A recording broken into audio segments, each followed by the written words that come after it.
இன்றைய தமிழை வணக்கம் நிகழ்ச்சியினுடைய அதிதிகள் பக்கத்தில் ஒரு மிக முக்கியமான நபரை எங்களுடைய நிகழ்ச்சிக்குள்ளே நாங்கள் அழைத்து வந்திருக்கின்றோம்.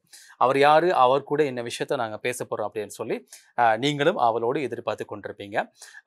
இன்றைய காலகட்டத்தில் இலங்கையினுடைய கல்வி முறைமையில் சில மாற்றங்கள் வந்து கொண்டு வரப்படுகிறது. எனவே அந்த மாற்றங்கள் என்ன மாதிரியான புதிய விஷயங்களை மாணவர்களுக்கு வந்து கொடுக்க போகிறது அப்படின்ற ஒரு மிக முக்கியமான கேள்வி வந்து காணப்படுகிறது.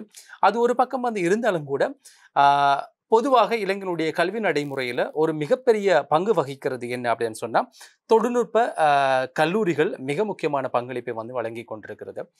ஏன் அப்படின்னு சொன்னால், ஒரு பாடசாலை கல்வியை வந்து முடித்ததுக்கு அப்புறமாக இலங்கையில் இருக்கிற மாணவர்கள் எல்லாருக்கும் பல்கலைக்கழகம் செல்வதற்குரிய வாய்ப்புகள் வந்து கிடைக்காது. எனவே தொழில் சார்ந்து தொழில்நுட்ப கல்வி சார்ந்து நிறைய படிக்க வேண்டிய, அதில் வந்து முன்னேற வேண்டியும் வேலை வாய்ப்புகளை வந்து தேட வேண்டிய ஒரு தேவையும் கடமையும் இப்போ இருக்கிற சமுதாயத்துக்கு வந்து அதிகமாக வந்து காணப்படுகிறது. எனவே அப்படிப்பட்டவர்களுக்கு வந்து வழிகாட்டுகின்றது இலங்கையில் இருக்கின்ற தொழில்நுட்ப கல்லூரிகள்.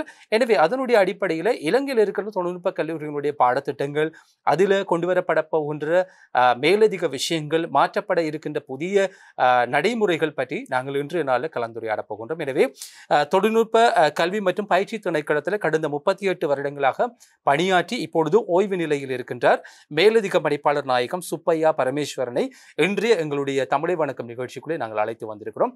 அவரிடம் நாங்கள் நிறைய விஷயங்களை கேட்டு தெரிந்து கொள்ள போகின்றோம். வணக்கம். வணக்கம். எப்படி இருக்கிறீங்க? ஓகே. கடந்த 38 வருடங்களாக இந்த தொழில்நுட்ப கல்வி திணைக்களத்தில் உங்களுடைய நீங்கள் பணியாற்றுகிறது அப்படின்னு சொல்லி ஒரு பக்கம் இருந்தாலும் கூட உங்களுடைய சேவை நீண்ட காலமாக வந்து இருந்திருக்கிறது. எனவே இலங்கையினுடைய கல்வி நடைமுறையில் இந்த வேலை வாய்ப்புகளுக்காகவும் வேலை சார்ந்த விடயங்களை வந்து படித்துக் கொள்வதற்காகவும் நிறைய மாணவர்களை வந்து உருவாக்கிய ஒரு பெருமை வந்து இந்த தொழில்நுட்ப கல்வி திணைக்களத்துக்கு வந்து காணப்படுகிறது. அதிலே அதன் கீழே வந்து இருக்கின்ற தொழில்நுட்ப கல்லூரிகளுக்கு வந்து காணப்படுகிறது. எனவே அதனுடைய அடிப்படையில் நான் கேட்குற முதலாவது விஷயம் என்ன அப்படின்னு சொன்னால், இலங்கையில் நிறைய தொழில்நுட்ப கல்லூரிகள் வந்து காணப்படுகிறது. தற்காலத்தில் இந்த தொழில்நுட்ப கல்லூரிகளில் வந்து இருக்கக்கூடிய பயிற்சி நெறிகள் என்ன மாதிரி இருக்கிறது, என்ன நடைமுறையில் காணப்படுது? வணக்கம் திரு ஹேஸ்ட்ரோல் அவர்களே. உண்மையிலே இன்றைக்கு நாங்கள் இந்த சந்திக்கிற இன்றைய தினமானது தற்போதைய இலங்கை நாட்டை பொறுத்தவரையிலே புதிய கல்வி சீர்திருத்தங்கள் பெறப்போகின்ற இந்த ஒரு காலகட்டத்திலே இந்த கதையை கதைக்கின்றோம். உண்மையிலே நானும் கடந்த 38 வருடங்களுக்கு அண்மைத்த காலங்களிலே department of technical education training, தொழில்நுட்ப பயிற்சி என்று மேற்கு திணைக்களம் என்று சொல்லப்படுகின்ற மருதான திணைக்களத்தின் கீழ் நான் கடமையாற்றி இருக்கின்றேன். இறுதியாக நான் மேலே பணிப்பாளர் நாயகமாக இருந்து ரிட்டையர் பண்ணியிருக்கிறேன். உண்மையிலே எமது தொழில்நுட்பவியல் இந்த திணைக்களத்தின் கீழ் 39 நிறுவனங்கள் இருக்கின்றன. அதிலே 9 காலேஜ் ஆஃப் டெக்னாலஜி தொழில்நுட்பவியல் கல்லூரி என்றும் 30 தொழில்நுட்ப கல்லூரி, அதாவது டெக்னிக்கல் காலேஜ்னு சொல்லுகின்றோம். ஒட்டுமொத்தமாக எமது இந்த தொழில்நுட்பவியல் நிறுவனங்கள் இலங்கையின் வரலாற்றிலே 1893ஆம் ஆண்டு ஆரம்பிக்கப்பட்டது. இலங்கையிலே நாங்கள் தான் முதலாவது இந்த 3ஆம் நிலை கல்வியினுடைய கதாநாயகன். தற்போது நிறைய வந்திருக்கின்றது. 1892 ஆண்டு என்று சொல்லி இங்கே இலங்கையில் ஒருவரும் பிறந்த காலம் அல்ல. அது அந்த நாளையிலே ஒரு மருதான சந்தியிலே ஒரு கோப்பி கடையிலே ஆரம்பிக்கப்பட்ட வரலாறு. அது அப்படி வளர்ந்து வளர்ந்து வளர்ந்து வளர்ந்து இன்றைக்கு ஒரு சகல வளங்களும் கொண்ட நிரந்தர விரிவிரியாளர்கள், போதனாசிரியர்கள், செய்து காட்டுநர்கள், அதேபோல் நன் அகாடமி கல்வி சாராத உத்தியோகத்தர்கள் கொண்ட ஒரு பாரிய நிறுவனமாக எமது தொழில்நுட்ப இந்த நிறுவனம் இருக்கின்றது. அந்த பிரதான காரியாலயம் கொழும்பில் அமைந்திருக்கின்றது. அவர்களுடைய அந்த கட்டுப்பாட்டுகள் இலங்கையில் 39 நிறுவனங்கள் இயங்குகின்றன.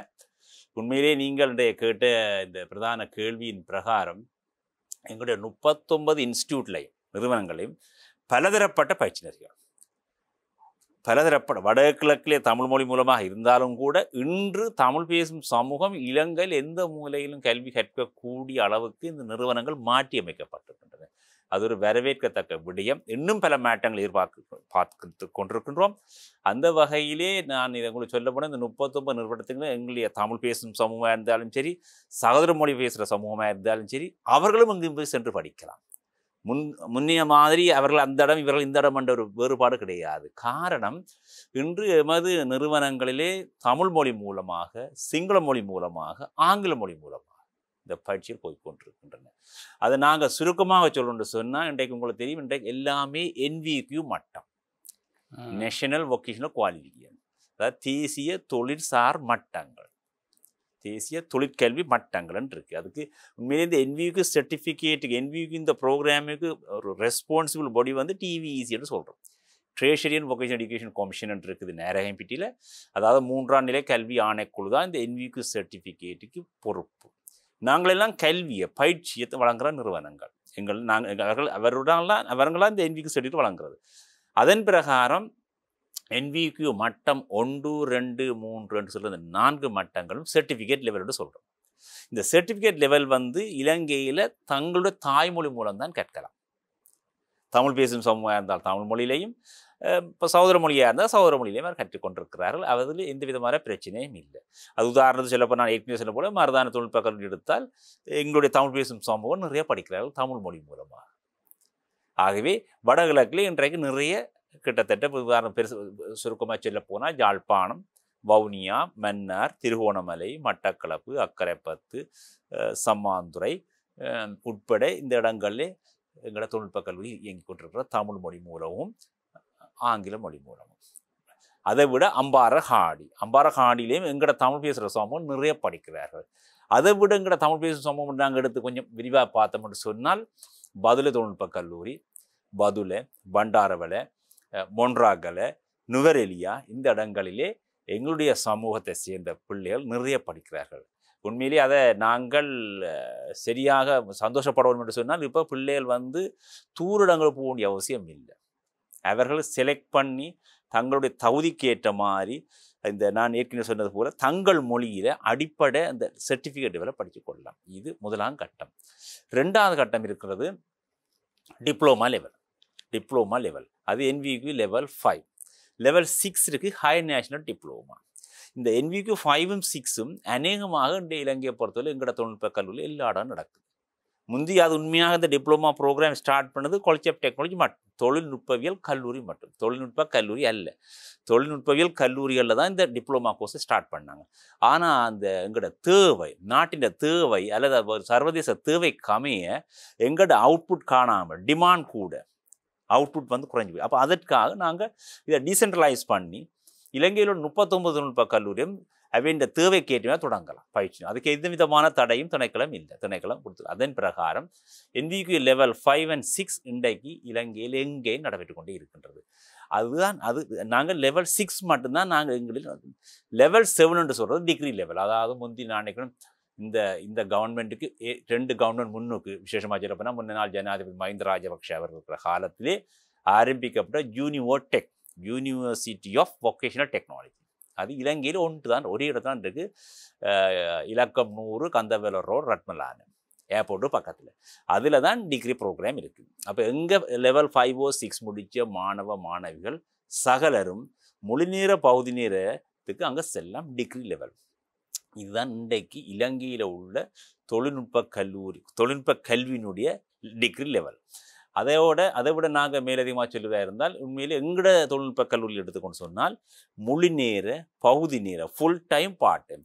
உங்களுக்கு நான் நினைக்கிறேன் இப்போ சொல்ல விரும்பினால் ஒரு மீடியாவில் வேலை செய்கிற ஞாபகமான இளைஞர்கள், யுவதிகள் இன்று பார்ட் டைம் செய்கிறார்கள், எங்களிடையும் செய்கிறார்கள், வேறு நிறுவனங்களையும் செய்கிறது. இந்த தொழில்நுட்ப கல்வி 3ஆம் நிலை கல்வி வழங்குகிற நிறுவனங்கள் நிறைய வந்துட்டு. எங்களுடைய சொல்ல DTET, department of technical education ட்ரைனிங்னு நாங்கள் சொல்கிறோம். DTET, VTA, vocational training authority, NITA, NIBM, NSBM, German tech, இப்போ நிறுவனங்கள் நிறைய வந்துட்டு. 1893ஆம் நிறுவனம் மட்டும்தான். அது இப்போ பரவலடைந்து இப்போ விரிவடைந்து நல்ல வசதிகள் இருக்குது. அந்த வகையிலே நான் இதை கேட்டுக்கொள்ளக்கூடியதாக இருக்கின்றது. இன்றைக்கு இலங்கையில் உள்ள எந்த சமூகத்தை சேர்ந்த மாணவனோ மாணவியோ தங்களுடைய கல்விக்கு ஏற்ற மாதிரி, தங்களுடைய அடிப்படை தகமைக்கு ஏற்ற மாதிரி அருகில் உள்ள நிறுவனங்கள் சென்று கல்வி கற்கக்கூடிய வாய்ப்பு இன்று தாராளமாக இருக்கின்றது.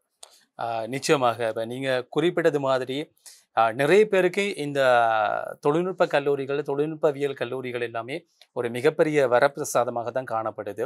எனவே அவங்களுடைய கல்வி மட்டத்தினுடைய அடுத்த கட்டங்களை நோக்கி வந்து பயணிக்கிறதுக்கும் நீங்கள் சொன்ன மாதிரி சர்வதேச ரீதியில் எங்களுடைய வேலை வாய்ப்புகளை வந்து இன்னும் அதிகரித்துக் கொள்வதற்கும் இந்த மாதிரியான விஷயங்கள் அதிகமாக வந்து உதவி செய்து கொண்டிருக்கிறது. எனவே இந்த சூழ்நிலை வந்து இருக்கிற நேரத்துல இளைஞனுடைய பொருளாதாரத்தை வந்து நாங்க பார்க்குற நேரத்துல கிட்டத்தட்ட ஒரு 3-4 வருடங்களாக இளைஞனுடைய பொருளாதாரம் வந்து அதிகமாக வந்து பாதிக்கப்பட்டிருக்கிறது. எனவே அதில் இருந்து மீண்டு வருவதற்குரிய முயற்சிகள் கடும் பிரயத்தனங்கள் எல்லாம் மேற்கொள்ளப்பட்டு வருகின்ற சூழ்நிலையில இளைஞனுடைய கல்வியும் அதுல அதிகமாக வந்து பாதிக்கப்பட்டிருக்கிறது. எனவே இந்த மாதிரியான சூழ்நிலையில இந்த பொருளாதார நெருக்கடிகள் வந்து இருக்கிற இந்த காலகட்டத்துல வந்து ஒரு தொழில்நுட்ப கல்லூரிக்கு சென்று பயிற்சி நெறிகளை வந்து மேற்கொள்ள வேண்டுமாக இருந்தா இந்த மாதிரியான சூழ்நிலைகளை எவ்வாறு கையாள வேண்டும், எப்படி வந்து அதை நாங்கள் நடைமுறைப்படுத்த முடியும்? உண்மையிலே இது உங்களுடைய கேள்வி. நான் நினைக்கிறேன் தற்போதைய எமது நாட்டிலே இருக்கிற அந்த பொருளாதாரத்தில், அதாவது எக்கனாமிக்கில் பொருளாதார ரீதியில் என்ன மாதிரி செல்வாக்கு செலுத்துகின்றது அப்படி, அல்லது எங்களுடைய இன்கம் ரெவென்யூவுக்கு என்ன மாதிரி செல்வாக்கு செலுத்துகின்ற மாதிரி தான் நீங்கள் கேட்குறீங்க நினைக்கிறேன். உண்மையில் நான் நினைக்கிறேன் இந்த பழைய அரசாங்கத்தின் காலத்தில் நாடு பாரிய வீழ்ச்சியை கண்டு இப்போ நாங்கள் ஓரளவுக்கு நிமிர்ந்து போய் கொண்டிருக்கின்றோம். உண்மையிலேயே இந்த எக்கனாமிக் குரோத், பொருளாதார வளர்ச்சியில் தொழில்நுட்ப கல்வியின் செல்வாக்கு மிகவும் ஆழமாக இருக்கின்றது. எப்படின்னு நீங்கள் கேட்பீர்களாக இருந்தால், இன்றைக்கு இளைஞர்கள் யுவதிகள் எல்லாம் கற்கின்ற கல்விகள் என்ஜினியரிங், பொறியியல், தொழிற்கல்வி சார்ந்த கல்வியை கற்றவர்களுக்குத்தான் இன்றைக்கு உள்நாட்டிலையும் வெளிநாட்டிலையும் வேலை வாய்ப்பு இருக்கின்றது. இப்போ நாம் சாதாரணமாக சொன்னோம்னால் ஈவன் ஆர்ட்ஸோ அல்லது காமர்ஸ் அப்படி படித்தவர்களுக்கு வேலை இல்லையண்டு இல்லை. ஆனால் இன்றைக்கு முழுக்க இண்டஸ்ட்ரியல் கேட்குற ஆட்கள், இன்றைக்கு இண்டஸ்ட்ரியல் நீட்ஸ், இண்டஸ்ட்ரியல் லிங்கேஜ் வந்து ஒரு என்ஜினியரிங் அல்லது ட்ரேட் லெவலில் படித்தவங்க தான் கேட்குறாங்க. உதாரணமாக சுருக்கமாக அதை சொன்னோம்னா விளங்கக்கூடிய மாதிரி plumber, mason, carpenter, tinker, auto technician, electrician, air condition technician, அதேபோல் ஹேர் கிவர்ஸ், nurse assistant, quick service restaurant, இப்படியான சின்ன பயிற்சிகளுக்கு இன்றைய வெளிநாள் நல்ல பார்பெண்டர் நல்ல டிமாண்ட் இருக்குது. ஆனால் அவுட்புட் இல்லை, காணாது. இன்றைக்கு நீங்கள் ஸ்ரீலங்கா பார்த்தாலே ஒரு electrician, technician, plumber, Mason, radio TV technician, hair givers elders, hair giver child, beautician, hair dresser, இப்படியான சிறு ப்ரோக்ராம்குரிய ஆட்கள் படித்த பிள்ளைகள் இங்கே இல்லை. ஏன் படித்து முடித்தவர்கள் எல்லாம் இன்றைய டாக்டர்கள் வெளிநாட்டு போய் கொண்டிருக்கிறார். பயிற்சி முடியுது. இன்றைக்கு உங்களுக்கு தெரியும், சும்மா ஒன்று எடுத்தோம்டா ஹேர் ட்ரெஸ்ஸர் அல்ல பியூட்டிஷியன் எடுத்தோம்டா, இன்றைய சும்மா நாங்கள் நினைக்கிற ஒரு மணமகளுக்கு நாங்கள் மேக்கப் பண்ணுறேன்டா அட்லீஸ்ட் 2 lakhs 1.5 lakhs போகுது. அதுக்கு NVQ level 4 இருக்கிற பிள்ளை தான் செய்யுது. இந்த பயிற்சி இப்போ நாங்களும் தொடங்கியிருக்கோம். இப்போ இப்படியான சிறு பயிற்சிகளுக்கு GC O லெவலோட அல்ல NVQ level 3 உள்ள பிள்ளைகள் உள்வாங்கப்பட்டு இந்த சான்றிதழ் எடுத்துக்கொண்டு இன்றைக்கு உள்நாட்டு வெளிநாடு நல்ல மார்க்கெட். இப்போ உங்களுக்கு தெரியும், இப்போ கிளம்ப எடுத்தோம்னா நேஷனல் ஹாஸ்பிட்டல், இப்போ பெரிய பெரிய லீடிங் ஹாஸ்பிட்டலில் எல்டர்ஸை, வயது போனவர்கள், குழந்தைகளை பார்ப்பதற்கு பராமரிப்பாளர்கள், ஹேர் கிவர்ஸ், சைல்டு எல்டர்ஸ் இருக்கு.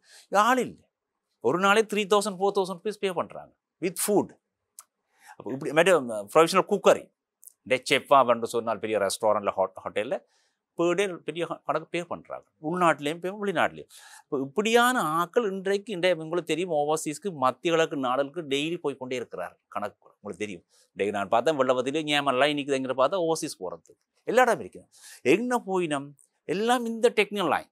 அதாவது நான் நெடுகான் திரும்ப நான் பலவிதமான மீடியாக்கள் சொல்கிறது, நீங்கள் வெளிநாடு போவீங்க சாதாரணமாக OL அல்லது AL சார்ந்தோடு செல்லாதீங்க. அதுக்கு அங்கே அவ்வளோ டிமாண்ட் இருக்கும். என்ன தெரியாது.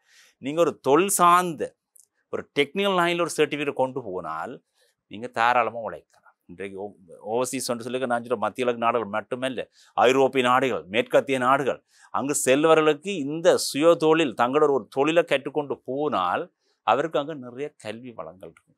இதன் மூலமாகத்தான் வெளிநாட்டுக்கு செல்கிறவர்கள் இன்றைக்கு இலங்கைக்கு ரெவென்யூன்னு சொல்கிறத கொண்டு வரார்கள். அதன் மூலம் டாலர் வந்து கொண்டு இருக்கின்றது. அப்போ அதனால் இன்றைக்கு ஞாபக ஆட்கள், ஞாபக இளைஞர்கள் என்ன தெரியும், சில ப்ரோக்ராம், சில கோர்சஸ் முடித்த பிள்ளைகள் nearly per month 4 lakhs 3 lakhs salary. கற்றுக் கொடுத்தவருக்கு பெர் மந்த் 1 lakh சேலரி. கற்றுக் கொடுத்தவருக்கு 1 lakh, கற்றவனுக்கு 3 lakhs. அப்படின்ட்டு நிறைய ப்ரோக்ராம் இருக்குது. அதனால் இன்றைக்கு நான் அடுத்த வர இருக்கிறேன் புதிய கல்வி சீர்திருத்தத்துக்கு இது ஏன் சம்மந்தப்படுகிறது என்ற ஒரு பிரச்சனை வந்து கொண்டு இருக்கு. இதனால தான் இன்றைக்கு முழுக்கமே இந்த கல்வி திட்டங்கள் மாற்ற வேண்டிய கட்டத்துக்கு தள்ளப்பட்டிருக்கின்றது. பொதுவாக இப்போ இருக்கிற காலகட்டத்தில் ஒரு மனநிலை வந்து மாற்றப்பட்டிருக்குது. கிட்டத்தட்ட இப்போ ஒரு 10 வருடத்துக்கு முன்னாடி எடுத்துக்கொண்டா ஒரு சாதாரணதர ஒரு மாணவன் அவனுடைய யோசனை எப்படி இருக்கும், அவங்களுடைய பெற்றோர்களுடைய சிந்தனை எப்படி இருக்கும் அப்படின்னு சொன்னால் ஓ லெவல் பாஸ் பண்ணதுக்கு அப்புறமாக ஏ லெவலுக்கு போகணும், ஏ லெவல் படித்து முடித்ததுக்கு அப்புறமாக யூனிவர்சிட்டி வந்து என்டர் பண்ணணும்.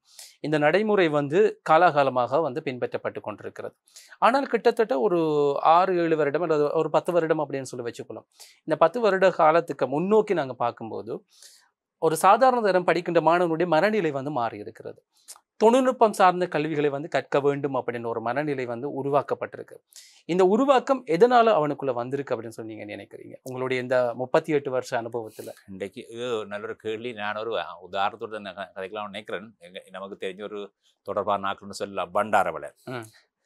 அவர் ஜிசி ஓ லெவல் படிச்சிருக்கிறாரு, ஏ லெவல் படிச்சிருக்கிறாரு, ஏ லெவல் ஆர்ட்ஸ்ன்னு சொன்னார். அப்போ அவர்கிட்ட வீட்டில் பண்டாரவள டவுனுக்குள்ளே போலீஸ்காந்த ரோட் அங்கான அவர்கிட்ட வீடு ஞாபக வாகனங்கள் திருத்துறான் வீல. இப்போ அவருக்கு இப்போ ஒரு பிரச்சனை வந்திருக்கு. எப்படின்னா லைசன்ஸ் எடுக்கணும், அது ஒழுங்கான முறையில் செய்கிறதுக்கு. இப்போ அவருக்கு லைசன்ஸ் இல்லை, செய்கிறார், வாகனங்கள் வந்து கொண்டு இருக்குது. அவருக்கு ப்ராப்ளம் ரிஜிஸ்டர் பண்ணல. இப்போ அவரை நான் கேட்டேன், நீங்கள் எங்கே படித்தீங்களேண்டு? இல்லை சார், நானோட படிக்கலை. பிரைமரி எஜுகேஷன், செகண்டரி எஜுகேஷன் படிச்சிருக்கிறாரு, ட்ரேஷரி எஜுகேஷன், இந்த வொகேஷனல் எஜுகேஷன் படிக்கல. அப்போ நீங்கள் எப்படி தான் படிச்சிங்க? சுயமாக படித்தோன்னு சொன்னார். படித்து இன்றைக்கு அவரை தேடி கஸ்டமர்ஸ் வரக்கூடிய அளவுக்கு வந்துட்டு. இப்போ அவருக்கு சான்றிதழ் ஒன்று வேணும். இப்போ அந்த சான்றிதழ் வாங்கிறதுக்கு அப்போ என்ன கேட்டார், நான் என்ன செய்யலாம்னு கேட்டார். அப்போ நான் அவருக்கு சொன்னேன், நீங்கள் ஒன்றும் யோசிக்க தேவையில்லை, பண்டாரில் டேக் அவருக்கு கிட்ட, எங்களுக்கு அவருக்கு வீட்டுக்கிட்ட பண்டாரில் பதிலே ஒன்று கிட்ட பண்டாரில் கிட்ட வந்தார். அப்போ நான் சொன்னேன், நீங்கள் உடனடியாக போய் அதிபரை சந்திப்போம். நான் அதிபர் வந்து நம்மளோட சிநேகிதன் தான், மிஸ்டர் ரத்னஸ்ரீன்னு சொல்லி நான் அவரோட காலையில் கதைச்சேன், ரூபஸ்ரீ கதைச்சிட்டு இந்த ரெக்கக்னைசேஷன் ப்ரேயர் லேர்னிங் RPL இருக்குது. RPL மீனிங் வந்து ஒருவனுக்கு வேலை தெரிந்தால், இப்போ உங்களுக்கு தெரியும் நினைக்கிறேன், உங்களோட ஊர்களில் பரம்பரையாக வரோன்னு இருக்கான் தானே. அப்பா மேசன், மகன் மேசன், அப்பா பெயிண்டர், மகன் பெயிண்டர், அப்பா பேச்சாளர், மகன் பேச்சாளர், அது அப்படியே ஊறி வர்றதானே. அவங்களுக்கு புத்தகம் எழுதி படித்ததே இல்லை, ட்ரெடிஷனலாக வர ஆக்கள். அப்போ இப்படியான ஆக்களுடைய அனுபவத்தை நாங்கள் இவாலுவேட் பண்ணி மதிப்பீடு செய்து அவர்களுக்கு NVQ லெவல் 3-4 கொடுக்குறோம். அதை நாங்களும் எங்களை போல நிறுவனங்களும் TVECயும் கொலாபரேட் பண்ணி அவருக்கு 3 no written exam, direct practical, 4 பொடி ஒரு சின்ன நாலேஜ் அசஸ்மெண்ட் டெஸ்ட் இருக்குது. அவர்கிட்ட நாலேஜ் அறிவை நாங்கள் ஒரு மதிக்கிற ஒரு கொஸ்டின் பேப்பர் 50 பேப்பர் கொடுப்போம், 50 கேள்வி. அவர் அதில் ஒரு ஆவரேஜ் எடுத்துட்டாருன்னா ஓகே, என்ட்ரி ஓகே. அதுக்கப்புறம் ப்ராக்டிக்கல் செய்முறையை தான் பார்க்குறோம். அவர் செய்து பந்து ஒழுங்கு நடந்து கொண்டிருக்கின்றது. இப்போ இதை என்னத்துக்கு எடுத்து உங்களுக்கு சொல்கிறேன்னு சொன்னால், இது அவருடைய அந்த மாணவனுடைய மனதில் எழுந்தது ஆட்டோமொபைல், இன்னொரு மாணவனுடைய எழுதினது ரேடியோ டிவி, இன்னொரு மாணவனுடைய எழுந்தது அவனுக்கு ஏர் கண்டிஷனிங். அப்படி பெண் பிள்ளைகள் எடுத்த மட்டும் சொன்னால் சில டெய்லரிங். இன்றைக்கு உதாரணத்துக்கு நான் டெய்லரிங் அவன் வந்துட்டு இன்றைக்கு NVQ லெவல் 5 இலங்கையில் நடக்கிற ஒரே ஒரு நிறுவனம் யாழ்ப்பாண தொழில்நுட்ப கல்லூரி. அதுக்கு பெஸ்ட் ஸ்கோப் டிசைனிங்கோ சம்திங், பெஸ்ட் ஸ்கோப் டெய்லரிங்கின் அட்வான்ஸ். அது முடிச்சாக்கலாம் காமன் ஃபேக்டரியில் வேலை செய்கிறது ஈஸியாக இருக்கும். அப்போ அந்த பிள்ளைகளுக்கு அதுகள் பெண் பிள்ளைகளை கூட விரும்பி படிக்கிறதுகள் hair givers, beautician, hair dresser, hair giver. இன்றைக்கு நான் இப்போ அண்மையில் 3-4 தொழில்நுட்பங்கள் இந்த நான் ரிட்டையர் பண்ண பிற்பாடு போயிருக்கிறேன். பதுல, வெட்டிக்கலோ, கம்பகா, ட்ரிங்கமில். இதில் quick service restaurant program start பண்ணியிருக்கிறேன், 3 months ப்ரோக்ராம். பதுலையில் பார்த்தேன் 80% பொம்பளை பிள்ளைகள். அவளுக்கு நீங்கள் என்ன படிச்சீங்கன்னு கேட்டால் எங்கட தமிழ் எங்கட பாச பேசுகிற பிள்ளைகளும் இருக்கணும். சரியோ, அவரை கேட்டால் தாங்கள் உலகில் படிச்சிருக்கணும். அவங்களுக்கு இப்போ குறுகிய காலத்தில் படித்து தங்களோட லைஃபுக்கு, தங்களோட வாழ்க்கைக்கு ஒரு பணம் தர்ற விஷயம், வாழ்க்கை பொருளாதார அவைக்கு இருக்கும், பொருளாதார சோஷியல் இஷ்யூஸ் இருக்குது. அப்போ வராங்க. இப்போ என்னென்னா பிள்ளைகள் வந்து தெரிவு செய்கிறதுக்கு இப்போ பேரண்ட்ஸின் இன்ஃப்ளூயன்ஸ் வந்து அவசியம் இல்லை. அதுதான் நீங்கள் சொல்கிறீங்க. இப்போ என்ன பிள்ளைகளாகவே தீர்மானிக்கிறாங்க நான் என்ன படிக்கணும். இப்போ நாங்கள் படிக்கிற காலத்தில் பெற்றோர் 79 84ஆம் ஆண்டு காலங்கள்ல அம்மா அப்பா சொன்னதுதான் அவ அப்படி கையை பிடிச்சு கொண்டு போகணும். இப்ப அப்படி இல்லை. இப்ப என்னன்னு சொன்னால் பிள்ளையிலே தேடி தேடி போகுது. இப்படி பார்த்து கொண்டிருக்க நான் மீடியாவில் டிகிரி இருக்கேன்றான், எனக்கு இதுல எனக்கு டிகிரி இருக்குன்றாரு. எப்படி என்று தெரியும். அப்படி ட்ரெக்கை மாற்றி கொண்டு போயிடும். இப்போ வந்து ஹைவே மாதிரி, இப்போ ஹைவேல வாகனம் போகிற மாதிரி இப்போ இதுவும் ஹைவேல வந்துட்டு. அதனால இப்போ மாணவ மாணவிகளுக்கு தெரிவு செய்யக்கூடியது குறுகிய காலம், டிமாண்ட் உள்ளதாக இருக்கணும். நேஷனல் வைஸ் உள்நாட்டிலும் வெளிநாட்டிலும் எது டிமாண்டாக இருக்கும். இப்போ டிமாண்டில்லாத கோர்ஸ் இதுவே இல்லை. டிமாண்ட் இப்போ உங்களுக்கு தெரியும், நாங்கள் ஏழு படிக்க கூட மேத்ஸில் போன ஆர்ட்ஸில் போன படியன் டக்குன்னு மேத்ஸுக்கு மாறுறான். ட்ரெக்கை மாத்திரம் மாற்றி நல்ல ஸ்ட்ரெஸ் இருக்கா. நான் அவனுக்கு தெரியுது நான் மேத்ஸை ஒன்றை படித்தாதான் எனக்கு அங்கே போக விஷயம் இருக்கணும். சரி, இந்த ஃபண்டமெண்டல் படிச்சு போய் நாங்கள் ஒரு வரலாறு படித்து கொண்டு போய் நாங்கள் ஒரு எல்லாருக்கும் தொழில் கிடைக்காது. ஒரு வேலை ஒரு தொழில்நுட்பம் தெரிஞ்சவனுக்கு சென்ற இடமெல்லாம் சிறப்பு. இந்த விஷயம் வந்து அதிகமாக எங்களுடைய நாட்டில் இப்போ இருக்கிற காலகட்டத்தில் ஒரு மிகப்பெரிய தாக்கத்தை வந்து உருவாக்கி இருக்கிறது. அது ஒரு ஆரோக்கியமான நகர்வாகத்தான் நாங்களும் அவதானிக்கக்கூடியதாக வந்து இருக்கு. இப்போது இலங்கையினுடைய கல்வி திட்டத்தில் ஒரு பெரிய மாற்றம் வந்து கொண்டு வரப்பட போகிறது. அண்மையில கூட இலங்கை நாட்டினுடைய பிரதமர் கூட சில பல விடயங்களை வந்து சொல்லியிருந்தார். கல்வி திட்டத்தில் வந்து மாற்றங்கள் கொண்டு வரப்பட இருக்கின்ற இந்த காலகட்டத்தில் உங்களுடைய தொழில்நுட்ப கல்லூரிகளில் வந்து இடம்பெறுகின்ற பயிற்சி நெறிகள் எவ்வாறான பங்களிப்பை இதனோடு சேர்ந்து வழங்கும் அப்படின்னு சொல்லி நீங்க யோசிக்கிறீங்க? உண்மையிலே இது ஒரு இன்றைக்கு ஒரு இதுதான் இப்போ பேச்சு பொருளாக வந்திருக்கு. இன்றைக்கு எந்த ஒரு மீடியாவை நாங்கள் ஓப்பன் பண்ணிலாம் இதுதான் வருது நியூஸ். அதாவது 2026 கல்வி மறுசீரமைப்பை பிரதம மந்திரி தலைமையில் நிறைய திட்டங்கள் கொண்டு வரார்கள். ஆதரவும் இருக்கு, எதிர்வேலைகளும் இருக்கு. அதை நாங்கள் அதை கூட சரி சொல்ல முடியாது. இருந்தும் நான் என்னுடைய அனுபவத்தில் இது ஒரு நல்ல ஒரு திட்டத்தை கொண்டு வரார்கள். இன்றைக்கு காலையில் நான் ஒரு பேப்பர் கண்ணோட்டத்தை பார்த்தேன். அதில் சொல்லப்படுது, பிரதம மந்திரி சொல்கிறான் 80,000 பேர் ஸ்கூல் போகவில்லை. 2024ஆம் ஆண்டு எடுத்த புள்ளி விவரத்தின் படி 80,000 மாணவர்கள் அதில் குழந்தைகள் ஸ்கூல் செல்லவில்லை. 20,000 பேர் இடைவிலகி இருக்கணும். அதுக்கு காரணம் ஒட்டுமொத்தமாக 1 லட்சம். என்ன இதான் முக்கியமான காரணம். இப்போ நான் இதில் இப்போதான் இந்த இலங்கை மக்கள், ஆனால் பழைய அரசாங்கம் சில திட்டங்களை யோசிச்சு கொண்டு வந்தால் அது எனக்கு தெரியும். அதில் சில ப்ரோக்ராம்ஸ் இதுன்னு வந்தவதான் அன்ஃபார்ச்சுனேட்லி இப்படி வந்திருக்கு. உண்மையிலேயே இப்போதான் நாட்டு மக்களுக்கு என்ன வேணுமென்றதை ஓரளவுக்கு உணர்ந்திருக்கிறார்கள். அதாவது the new education policy AIIMS to provide skill paste quality education to all student. அனைத்து மாணவர்களுக்கும் திறன் அடிப்படையிலான தரமான கல்வியை வழங்குவதன் நோக்கம் கொண்டுள்ளது. இப்போ என்னென்னா ஸ்கில் பேஸ் இதுதான் முக்கியம். ஸ்கூலில் இப்போ நாங்கள் படித்து கொண்டு வந்த என்னென்னா பிரைமரியும் செகண்டரியும் வந்து நாங்கள் தியரி எங்களோட நோக்கம் எக்ஸாம் பாஸ் பண்றோம். கேள்விக்கு விட எங்களுக்கு எந்த விதமான அதுல ஸ்கில் கிடையாது, தொழில்நுட்பம் கிடையாது. இப்போ அதைத்தான் மாற்றி அமைக்கிறது வொகேஷனல் எஜுகேஷன் இன்க்ளூட் பண்றாங்க. ஆனா சர்வதேச கல்வி முறைமைகளும் இப்படித்தானே சர்வதேசம். இப்போ நான் இப்போ நீங்க சர்வதேசம் கேட்க நான் பல நாடுகளை படிச்சிருக்கிறேன், போயிருக்கிறேன். ஜெர்மனியில் 2 இயர்ஸ் படிச்சேன், ஆஸ்திரேலியா 3 மாதம் படிச்சிருக்கேன், மெட்ரோ கொரியா, சிங்கப்பூர், மலேசியா பல இடங்கள் போயிருக்கிறேன்.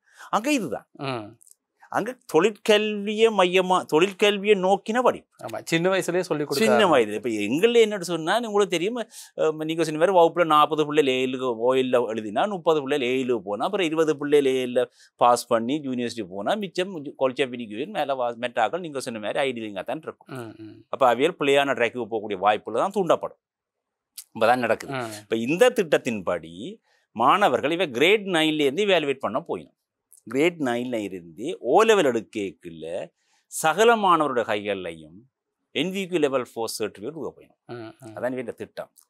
இது போக தெரியும். ஆனால் என்னை பொறுத்தவரை இந்த திட்டம் கண்டிப்பாக அமுல்படுத்தப்பட வேண்டும். இப்போ ஆதரிக்கிறவரை விட்டுட்டு எதிர்க்கிறவரை நான் இதில் பார்த்தோம் என்றால் அவர்களுக்கு அவை செய்யணும்னு சொன்னால் இதை ஆதரித்து விட வேணும். போய்கொண்டிருக்கேக்கு தான் ஷார்ட் கம்மிங். ஒரு வேலையை செய்யக்கலாம் எங்களுக்கு தெரியும் இதில் என்னென்ன தவறு இருக்குன்னு சொல்லி அதை நாங்கள் இல்லாமல் செய்து கொண்டு போகலாம், மினிமைஸ் பண்ணி கொண்டு போகலாம். அப்போ இதை நாங்கள் ஓட விடணும். இந்த வாகனத்தை இதை இன்டீரியர் டிசைனை பிறகு மாற்றிடும். நாங்கள் வீட்டை ஸ்ட்ரக்சரை ஃபவுண்டேஷனை காட்டி ரூஃப் எல்லாம் போட்டு உள்ளுக்குள்ள டிசைனையும் பிறகு தான் செய்யறாங்க. என்ன கலர் இருக்கணும், எங்கே செய்யணும், எங்கே ஏசி போட்டணும், எங்கே டிசி போட்டணும். அதே போல் இது ஒரு கல்வி திட்டத்தை கொண்டிட்டினம்.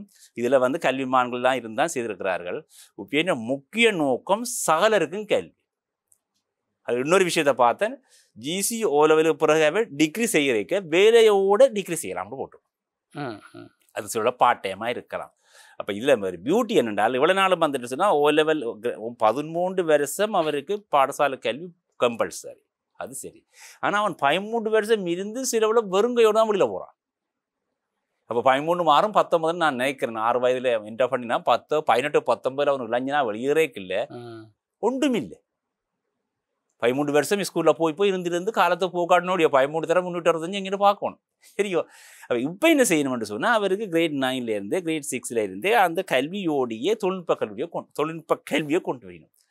இப்போ தொழில்நுட்ப கல்வியை கொண்டு வந்தால் இந்த எக்ஸாமினேஷன் முறை இருக்குதானே, நான் அதையும் சேர்த்து கதைக்கிறேன். எக்ஸாமினேஷனில் இவ்வளோ நாடு நடந்து கொண்ட எக்ஸாமினேஷன் வந்து தியரி பேஸ்ட், தியரியை மட்டும்தான் நாங்கள் பார்க்குறேன். நாங்கள் நீங்கள் சொன்ன மாதிரி இப்போ சமய பாடம் ஒன்று எடுத்தால் அந்த வரலாறுகளை சொல்லி எழுதினால் மார்க்ஸ் பாஸ். இப்போ இது இப்போ இப்படி இல்லை. இப்போ இதில் 2 விதமான மதிப்பீட்டு முறை கொண்டு போயிடும். அதில் 2 அதில் வந்து சமேட்டிவ்னு சொல்லி அதில் ஃபோமேட்டிவ்னு இருக்குது. இவேல்யூவேட் பண்ணுற மதிப்பீடு பண்ணுற முறை 2 இருக்குது. அது தொழில்நுட்ப கல்லூரியில் இருக்குது. மாணவர்கள் உங்களுக்கு தெரியும் கேம்பஸில் கூட அசைன்மெண்ட்டால் 50%, ரிட்டனால 50%. வெளிநாட்டில் 3 hours பேப்பர் அரை மணித்தியாலம் ஒன்றுமே பார்க்கிறார். நான் எழுதினேன் ஜேபில், நான் எழுதினேன் 3 மணித்தியால பேப்பர் கையில் ஒன்றும் இருக்கிறாது. மிச்சம் 2.5 மணித்தியாலம் மற்றோட கதைக்கிறாது. நான் எழுதின நோட்ஸ் எல்லாம் வச்சு பார்க்கலாம். ஆனால் அதுதான் கஷ்டம். பார்த்து எழுதுற எக்ஸாம் இருக்குது தானே, எங்களோட பேப்பர் எல்லாத்தையும் பேர முடியும். அதுதான் கஷ்டம். அரை மணித்தியாலம் இந்த இதுக்குள்ளே இருக்கிறதா இருக்கிற. அப்போ அது ஓப்பன் புக் எக்ஸாமும் 2ம் சேர்த்து அவன் பண்ணுறான். அவங்க அந்த வெளிநாட்டில் என்னென்னு சொன்னால் அவங்க இந்த ஸ்கில்லு தான் மார்க்ஸை கொடுக்குறாங்க. இப்போ எங்களுக்குலாம் சொல்லுவாங்க, நீங்கள் ஆன்சர் பண்ணுறது கஷ்டமாண்டா யூ ட்ரோ த டயக்ராம். இப்போ உதாரணத்துக்கு இந்த தெர்மோஸ்டாட் ஸ்விட்ச் எப்படி ஒர்க் பண்ணுதுண்டா அதை எப்படி அந்த கரண்ட் ஃப்ளோ பண்ணுறதுண்டா நீங்கள் கீறி காட்டுங்க. என்ன அவங்க கிராமர் இப்போ நாங்கள் இங்கே என்று சொன்னால் ஓமின் விதியை கூறண்டா நாங்கள் சரியாக கூறாமல் ஒரு வசனத்தை ஒரு சொல்ல தவற விட்டால் அந்த 5 மார்க்ஸ் அடிபடும். அங்கே அப்படி இல்லை. அவருக்கு இந்த ப்ராக்டிக்கல் நாலேஜ் ஸ்கில் அந்த வேலையும் சரியாக போனதுமா தெரிஞ்சால் அவர் ஸ்கில். அப்போ இந்த கல்வித்திட்டத்தில் நான் என்னுடைய ஸ்டடியை நான் பண்ணி பார்த்ததுக்குள்ள இப்போ எங்களோட டெக்னிக்கல் லைனில் வந்துட்டாங்க. இப்போ எங்களோட சேர்ந்து எஜுகேஷன் மினிஸ்ட்ரி எப்படின்னா 13+ ப்ரோக்ராமில் வந்து டெக்னாலஜி ஸ்ட்ரீம். இப்போ உங்களுக்கு தெரியும் A-level முடிச்சு டெக்னாலஜி ஸ்ட்ரீம் ஊடாக யூனிவர்சிட்டி போகிற பிள்ளைகள் கூட்டிகிட்டு, ஏன்னா அவர் அங்கேயே அந்த 13+ல் அவர் தொழில்நுட்ப கல்வியை பூர்த்தி கொண்டு வர. இவ்வளோ நாளும் இருந்தால் அப்படி இல்லை. இவ்வளோ நாளும் இருந்தால் என்னென்னு சொன்னால் A-level முடிஞ்ச பிற்பாடு தான் நம்ம டெக்னாலஜி வரோம். இப்போ 13+ சேர்த்தாச்சு A-levelக்கு. இப்போ இன்னும் கீழே வரீங்க. இப்போ கீழே கொண்டு வராரு அவர். ஒரே கீழே O-level முடியேக்கி அவற்ற கையில் NVQ level 4 சர்டிஃபிகேட். அப்போ அவருக்கு அங்கே ஃபண்டமெண்டல் குவாலிஃபிகேஷன் கையில் எடுத்துட்டார். அவர் அதோடய ஜொப்பு போகலாம். அப்புறம் அவர் 4 எடுத்துட்டு அங்கால 5-6 போகும். இது உண்மையிலேயே ஒரு நல்ல ஒரு திட்டம். அது மட்டும் இல்லை, மொடியூல் பேஸ் மொடியூல்னு சொன்னால் தொகுதின்னு தமிழில் சொல்லுவாங்கன்னா இப்போ எல்லாரும் மொடியூல்ண்டா போலாங்க. பல மொடியூலோடு சேர்ந்ததான் ஒரு கோர்ஸ். ஹைராக்கி அந்த ஓர்டரை நான் சொல்கிறேன், அனுபவத்தில் சொல்கிறேன். இப்போ உதாரணம் சொல்லுமே, எலக்ட்ரீஷியன் என்ற ப்ரோக்ராம் எடுத்தால் 1440 மணித்தியாலம். எனக்கு அது நல்ல ஞாபகம். 6 மாதம் என்றால் 720 மணித்தியாலம். அந்த 1440 மணித்தியாலத்தில் பல மொடியூல்ஸ் இருக்கு. 5 மொடியூல்னு சொல்லுவோமே, 5 மொடியூலும் கம்ப்ளீட் பண்ணினாத்தான் அவருக்கு எலக்ட்ரீஷியன் சர்டிஃபிகேட். ஆனால் 5 மொடியூலில் இப்போ சில மொடியூலை முடித்தால், ஒரு மொடியூலை முடித்தால் அவருக்கு அதில் ஒரு சர்டிஃபிகேட் கிடைக்கும். இப்போ உதாரணமாக PLC program logic control system என்ற ஒரு PLC இருக்கு. அல்லது CCTV கேமரான்ற ப்ரோக்ராம் ஒரு மொடியூல் ஒன்று சொன்னோம்னால் அவர் அதை முடித்தார், அவருக்கு அதில் ஒரு சர்டிஃபிகேட். அப்போ இப்போ மொடியூல் வாய்ஸாக தான் இதை கொண்டு போயிடும். ஆனால் இவ்வளோ நாளும் இருக்கிற என்னென்னு சொன்னால் அவர் ஜனவரியிலேருந்து டிசம்பர் வரை படித்ததை 3 hours பேப்பரில் வேல்வேட் பண்ணுறாங்க. வேல் பண்ணிக்க அவர் 30 மார்க்ஸ் 35 மார்க்ஸ் தான் ஃபெயில் ஆகுறார். இப்போ இதெல்லாம் ஃபுல்லாக மாறுது. அப்போ இதில் இன்னொரு பியூட்டி என்னென்னு சொன்னால், மாணவனுக்கு நாங்கள் ஃபெயில்னு கொடுக்க சொல்ல மாட்டோம். குவாலிஃபைட் நாட் குவாலிஃபைட், அல்லது காம்பிடென்சி நாட் எட் காம்பிடென்சி. அப்போ சொல்லியிருக்க ஆசையாக இருக்கும், கேட்க ஆசையாக இருக்கும். அப்போ இப்போ வந்து மாணவன் இப்போ நாங்கள் படிக்கிற காலத்தில் என்ன ரிசல்ட்னா எனக்கு 3 பாடம் ஃபெயில், ரெண்டாம் முகம் மாறும். இப்போ இப்படி இல்லை, காம்பிடென்சி நாட் எட். ஆற்றல் அடைந்துட்டு ஆற்றல் அடையவில்லை. சித்தியின் மேட குவாலிஃபைட் நாட் குவாலிஃபைட். ஆகவே இது உண்மையிலேயே நல்ல திட்டத்தை கொண்டு வரார்கள். மொடியூல் வைஸ் மொடியூல் இன்றைக்கு நாங்கள் உதாரணம் எனக்கு தெரியும், திரும்ப இந்த ஒரு கதையை சொன்னால், கார்பரைட்டர் மோட்டார் சைக்கிள்ன்றது பெரிய தொகுதி, அதில் கார்பரைட்டர் இதயம். அந்த கார்பரைட்டர் ஃபங்க்ஷனை சரியாக படிச்சுட்டு, அதான் மொடியூல் 1 மொடியூல், அதை சரியாக படிச்சுட்டான் என்றால் அவருக்கு கார்பரைட்லேயே ஒர்க் பண்ணி கொண்டு போகலாம். இப்போ இதில் வந்து நீங்கள் இன்னொரு விஷயத்த வந்து சொல்லியிருந்தீங்க, என்ன அப்படின்னு சொன்னால், இப்போது இலங்கையில் வந்து கொண்டு வரப்படுகின்ற இந்த கல்வி மறுசீரமைப்பில் தொழில்நுட்பம் சார்ந்த விஷயங்கள் வந்து அதிகமாக முக்கியத்துவம் வந்து வழங்கப்படுது. ஆனால் அதற்குரிய எதிர்ப்பாளர்கள் வந்து அவங்களும் வந்து காணப்படுறாங்க. அவங்க என்ன காரணத்தை முன்வைத்து இதில் எதிர்ப்பு வந்து தெரிவிக்கிறாங்க? அதில் உண்மையிலேயே அவர்கள் என்னத்தை எதிர்க்கலான்னு என்ன கண்ட விளங்கையில், இது என்னை பொறுத்தவரை இளைஞர் சமுதாயத்துக்கு ஒரு நல்ல வழின்னா சொல்லவும். இது மொடியூல் பேஸாக கொண்டு போகிறாங்க. மற்ற மாணவர்கள் போய்கொண்டிருக்கே தனது பாஸ் புள்ளியில் சேர்த்து கொண்டு போகிறாங்க. இப்போ நடக்கிறது அப்படி இல்லை. கிரேட் 6 எடுத்தானா, O level எடுத்தானா, அவன் எல்லா பாடமும் அந்த வருஷம் படித்து கடைசியில் சோதனை பாஸ். இப்போ இது அப்படி இல்லை. இது போய்கொண்டிருக்கீங்க ஃபார்மேட்டிவ் அசஸ்மெண்ட். ஃபார்மேட்டிவ் அசஸ்மெண்ட் என்று சொன்னால் அசஸ்மெண்ட் மதிப்பீடு, அல்ல ஒவ்வொரு விஷயம் செய்ய அதுக்கு புள்ளி வழங்குறது. ஒவ்வொரு விஷயம் செய்ய அந்த புள்ளியெல்லாம் சேர்த்து ஃபைனலுக்கு கொண்டு போவாங்க. அப்போ மாணவனுக்கு படித்து கொண்டு போவைக்கே தான் சித்தி அடையக்கூடிய மார்க்ஸை சேகரித்து கொண்டு போகிறான். இது தொழில்நுட்ப கல்வியிலே இருக்குது, ட்ரெஷ் எஜுகேஷன் இருக்குது, 3ஆம் நிலை கல்வியிலே இருக்குது. ஆனால் 1ஆம் நிலை கல்வியிலும் 2ஆம் நிலை கல்வியிலும் அது இல்லை, இருக்கலாம், மங்கி இருக்குது. சரியோ? அதனால் இந்த புதிய கல்வி சீர்திருத்தத்தில் அவங்களோட நோக்கம் சகலரும் கல்வி, அதான் இங்கே போட்டிருக்காங்க. புதிய சீர்திருத்தங்கள் முக்கிய அம்சம், மாணவர்கள் விரும்பினால் வேலை செய்யும் போதே பட்ட படிப்பை தொடரலாம். அது ஒரு வசனம் வருது. இன்னொரு வருது, அனைத்து மாணவர்களுக்கும் திறன் அடிப்படையிலான தரமான கல்வி வழங்குவதன் நோக்கம். அப்போ படியாத மாணவர்கள், கல்வி கற்காத மாணவர்கள் என்று வெறும் பெற முடியாது.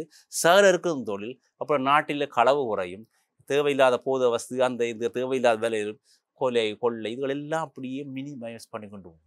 எல்லாருக்கும் கல்வி அப்பா, எல்லாருமே கல்வியாளராக மாறினால் நாட்டில் பிரச்சனை இல்லை. இப்போ என்ன பிரச்சனை? எல்லாரும் அப்படி இல்லை. 4 பேர் நல்ல வசதியாக செல்வந்தா இருக்க 40 பேர் பார்த்து கொண்டிருக்கோம். அப்போ பவர்ட்டி இந்த வறுமைத்தன்மை தான் பெறும். அதனால் புதிய கல்வி சீர்திருத்தத்தை என்ன பொறுத்தவரையில் சரியோ பிழைகள் இருந்தால் அந்த தவறுகள் திருத்தி கொண்டு நாங்கள் முன்னோக்கி போவோம். இதுக்கு கல்வி அமைச்சோட எமது திணைக்களத்தை போல் இந்த டிவேக் செக்டருக்குள்ள இயங்குகின்ற டிடிஇடி, நைட்டா, விடிஏ, ஜெர்மன் டெக் இப்படிப்பட்ட நிறுவனங்கள் எல்லாம் ஒன்று சேர்ந்து இந்த கல்வியை நாங்களும் அவர்களும் சேர்ந்து இந்த அமைச்சர் சொல்லியிருக்காருன்ற பிரதம மந்திரி, இதன் போது சகல விதமான நிறுவனங்களும் கல்வி நிறுவனங்களும் மறுசீரமைக்கப்பட போகுது. அதாவது இன்டீரியர் டிசைன் மாற்றுவாங்க, கற்பிக்கிற ரிசோர்ஸ் பர்சனுடைய அந்த கல்வி தகமையை மேம்படுத்துவாங்க, வளங்களை கூட்டுவாங்க. அப்படி பல விடயங்கள் செய்ய போயிடும். சும்மா கல்வியை மாற்றி இப்போ மாவில் வந்து இட்லி செய்து போட்டு அப்புறம் தோசை செய்து அதே மாவில் அங்கே ரெடியாக அப்படி அண்டு இல்லை. இதில் மெட்டீரியலாக மாற்றுறாங்க, டெவலப் பண்ணுறாங்க. அதனால் என்னுடைய அனுபவத்தின்படி இன்றைய கூட நான் இந்த நிலைக்கு வந்தது காரணம் இந்த தொழில்நுட்ப கல்வி பிரைமரி அண்ட் முதலாம் நிலை கல்வி, 2ஆம் நிலை கல்வி ரெண்டையும் பேஸாக வச்சு 3ஆம் நிலை கல்வி தான் ஒரு மனிதனாக்குகின்றது. மனிதனை ஒரு உலகத்துக்கு சுமை இல்லாமல், நாட்டுக்கு சுமை இல்லாமல், அல்ல குடும்பத்துக்கு சுமை இல்லாமல் மனிதனாக தன்னுடைய சொந்த காலம் நிற்கிறதுக்கு இந்த தொழில்நுட்ப கல்வி முக்கியத்துவம் என்பதைத்தான் என்னுடைய ஆணித்தரமான கருத்து. அதனாலே இந்த புதிய கல்வி சீர்திருத்தத்துக்கு நாங்கள் விரும்பியோ அல்லது விரும்பாமலோ ஒத்துழைப்பு கொடுப்பதன் மூலம் எதிர்கால மாணவ சமுதாயம் முன்னோக்கி செல்வதற்குரிய வழியை நாங்கள் காட்டி தொலைவில் கிட்ட வந்துட்டு அதை நாங்கள் ஃபோக்கஸ் பண்ணி இருக்கோம். நிச்சயமாக எங்களுடைய கல்வி முறையில் வந்து ஏற்பட போகின்ற இந்த மாற்றம் வந்து நிறைய பேருக்கு நிறைய விஷயங்களை வந்து கொடுக்கும் என்ற ஒரு நம்பிக்கை வந்து காணப்படுகிறது. இவ்வளோ காலமும் எங்களுடைய கல்வி முறைகளில் வந்து மேற்கொள்ளப்பட்ட விடயங்கள் அது ஒரு பகுதியினருக்கு மாத்திரம்தான் அப்படின்னு சொல்லி கொடுக்கப்பட்ட ஒரு தன்மை வந்து காணப்படுகிறது. குறிப்பாக இந்த கல்வி வழங்கப்படுகிற நடைமுறையில் கூட சில பாகுபாடுகள் எல்லாம் இருந்து வந்துச்சு. அது எப்படின்னு சொன்னால், நகர்ப்புறங்களில் இருக்கிற மாணவர்களுக்கு கூட அதிக கல்வி வந்து கொடுக்கப்படும், புறக்கணிக்கப்படுகின்ற அந்த சூழ்நிலை இருந்தது. கிராமப்புறங்களில் பின்தங்கிய இடங்களில் இருக்கிற மாணவர்களுக்கு கூட சரியான முறையில் வந்து கல்விகள் வந்து போதிக்கப்படுவதில்லை. ஆசிரியர் வள பற்றாக்குறைகள் எல்லாமே வந்து காணப்பட்டது. நீங்க சொன்ன மாதிரி இந்த மாதிரியான சூழ்நிலைகள் வந்து இருக்கிற சமயத்துல ஒரு மாணவன் வந்து ஓலெவலுக்கு அப்புறம் வந்து பாடசாலைக்கு கல்வி என்ற நடைமுறையே இல்லாமல் போய் பொருளாதார சூழ்நிலை, வீட்டு நிலைமை காரணமாக வேறு வேறு விஷயங்களுக்கு வந்து போடக்கூடிய தன்மைகள் எல்லாமே காலாகாலமாக வந்து இடம்பெற்று கொண்டிருக்கிறது. எனவே இப்ப இருக்கிற காலகட்டத்தில் தொழில்நுட்ப கல்லூரிகளுடைய பங்களிப்பு மிக முக்கியமானதாக காணப்படுகிறது. இந்த தொழில்நுட்ப கல்லூரிகளில் வழங்கப்படுகின்ற பயிற்சி நெறிகள் உள்நாட்டிலையும் சர்வதேச மட்டத்திலும் எந்த மாதிரியான வேலை வாய்ப்புகளை உருவாக்கி கொடுக்கும்? நிச்சயமாக இது ஒரு நல்ல ஒரு நீண்ட கேள்வி. நான் ஏற்கனவே இந்த ஊடகத்துக்கு வராதில் நான் வேறு ஊடகங்களை கதைச்சிருக்கிறேன். இன்றைக்கு எங்களுடைய சான்றிதழ்கள் அது NVQ level 3ஓ 4ஓ 5ஓ 6 whatever it is உலக நாடுகளே சரியான வரவேற்பு. அதை நீங்கள் எப்படின்னு கேட்பீங்க, என்னடா அதை மதிச்சிங்க, அதுக்கு என்ன கீ இருக்குது, என்ன வேல்யூவேஷன் இருக்குன்னு கேட்டால் வெஸ்ட் இருக்குது, வேர்ல்டு எஜுகேஷன் சர்வீஸ், அது இன்டர்நேஷனல். இப்போ நான் திரும்ப ஒரு மாணவன் கதை தான் திரும்ப சொல்ல வேண்டி கிடக்கு. கனடா நாட்டில் ஒரு மாணவன் இருக்கிற இப்போ எல்லாரும் செய்யணும். அவர் குருநாகல் தொழில்நுட்ப கல்லூரியில் எங்கட தமிழ் மொழி பேசுகிற மாணவன் தான் NVQ லெவல் 6 கன்ஸ்ட்ரக்ஷன் டெக்னாலஜி கட்டட நிர்மாணத்தில் லெவல் 6 முடித்த மாணவன் கனடாவுக்கு குடும்பமாக போயிட்டார். கனடாவுக்கு குடும்பமாக சென்று அந்த நாட்டிலே இவற்றை தகமையை ப்ரொடியூஸ் பண்ணணும். பிஆருக்கு, பெர்மனன்ட் ரெசிடென்ஸுக்கோ சம்திங் எல்ஸ். இவர் எல்லா டாக்குமெண்ட்ஸையும் அப்புறம் எங்கள்கிட்ட கொண்டு வந்து எங்கள்கிட்ட டிபார்ட். அப்போ அந்த நேரம் நான் தான் எக்ஸாமினேஷன் டைரக்டராக இருந்தேன். நான் தான் இருந்து அவங்க அந்த வெஸ்ஸால் ஒரு ஃபோம் ஒன்று வரும். அதில் மாணவன் பேர், அது இது குவாலிஃபிகேஷன், நடந்த டீட்டெயில், எவ்வளோ காலம் இந்த சிலபஸின் கிரெடிட் எவ்வளோ total hours, how long, full டைமா பார்ட் டைமா மீடி எல்லாம் போட்டு பிற சர்டிஃபிகேட்லாம் போட்டு நாங்கள் எங்களோட சொந்த காசில் எங்களோட டிபார்ட்மெண்ட் காசால் அவருக்கு அனுப்புவோம். சீல் கோட்டேஷன் சீலில் போவோம். அந்த பேக்கேஜ் போன பிற்பாடு அவங்க அதை வேல்யூவேட் பண்ணி ப்ரொசஸ் பண்ணி அந்த நாட்டில் நடைமுறை ப்ரொசஸ் பண்ணி அந்த மாணவனுக்கு அந்த NVQ லெவல்ஸ் ஹையர் நேஷனல் டிப்ளோமாவின் கன்ஸ்ட்ரக்ஷன் டெக்னாலஜி சர்டிஃபிகேட்டை அந்த நாட்டில் உள்ள டிப்ளோமாவுக்கு ஈக்குவல் பண்ணிட்டான். சமன் என்று கொடுத்து எம்பசியால் அவர் கடிதம் வந்துட்டு. இதால் என்ன நன்மை என்றால், கனடாவில் பிறந்து கனடாவில் படித்த ஒரு மாணவன் டிப்ளோமாவும் ஸ்ரீலங்காவில் பிறந்து ஸ்ரீலங்காவில் படித்து கனடாக்கிட்டே போயிருக்கிற மாணவன் டிப்ளோமாவுக்கு வழங்கப்படுற புள்ளி ஒன்று. அதனால் இன்று எந்த நாட்டுக்கு போகிறதா இருந்தாலும் எங்கள்கிட்ட இருக்கிற சகல விதமான சான்றிதழ்களையும் இந்த வெஸ்ட் கூடாக வேர்ல்டு எஜுகேஷன் சர்வீஸ் அது ஆன்லைனில் இருக்குது, வெப்பில் இருக்குது, அது கூட அப்ளை பண்ணி இவாலுவேட் பண்ணி சில விட அதுக்கு என்ன தெரியும் 1 or 2 months படிக்கும் போது தெரியல இவால்வ் பண்ண முடிய இதுக்கு இருக்குது. அது மட்டும் இல்லை, இன்றைக்கு பல நாடுகளில் ஸ்கில் மைக்ரேஷன். இப்போ கனவேரும் கூட தெரியும், ஏதோ வெளிநாடுகளில் சும்மா கொடுக்குறான்னு எல்லாரும் பேக்கை தூக்கி ஓடினவை அதே வேறு திரும்பியும் பெருகினோம் தெரியும். ஏனென்றால் ஒரு அதாவது தொழில்நுட்ப அதாவது டெக்னிக்கல் குவாலிஃபிகேஷன் இல்லாமல் அல்லது தொழில் தகமை ஒன்று இல்லாமல் சும்மா நாங்கள் பட்டதாரியாவோ அல்லது ஒரு பெரிய கல்வியாளராக போய் வேலை இல்லை. எங்களுக்கு தொழில் சார்ந்த ஒரு தகமையோட போக வேணும். அதனால் நான் கூறிக்கொள்வது என்று சொன்னால், எவர் எங்கே படித்த அந்த ஸ்கில் மைக்ரேஷனுக்கு கூட NVQ லெவல் 4 இருந்தால் அதுக்கு நல்ல புள்ளி. இப்போ என்னோட பெரிய மாஸ்டர் டிகிரி இருக்குன்னு சும்மா சொல்லுவோமே, அதுகளுக்கு பெரிய புள்ளிகள் இல்லை. இதில் ஏதாவது ஒன்றில் எங்களுக்கு NVQ லெவல் 4, 5 அது விசேஷமாக இந்த டெக்னிக்கல் லைனில் ஏர் கண்டிஷனிங், ட்ராப்பு, செட் இப்படியான விஷயங்கள் இருந்தால் அப்புறம் ஸ்கில் மைக்ரேஷன் இங்கிலீஷ் நாலேஜும் போகணும். இப்போ நாங்கள் இங்கிலீஷ் கூட செய்கிறோம். விசேஷமாக எங்கிட்ட தொழில்நுட்பத்தை teaching English as a second language, teaching டெஸ்ட்னு சொல்கிறேன், teaching English as a second language. அது இப்போ NVQ 5 நடந்து கொண்டிருக்கு. எதிர்வரும் வருடங்கள் 6 நாங்கள் போகிறோம். ஏன்னா அது முடித்த பிள்ளைகளுக்கு இன்றைய டீச்சிங் கிடைக்கும்.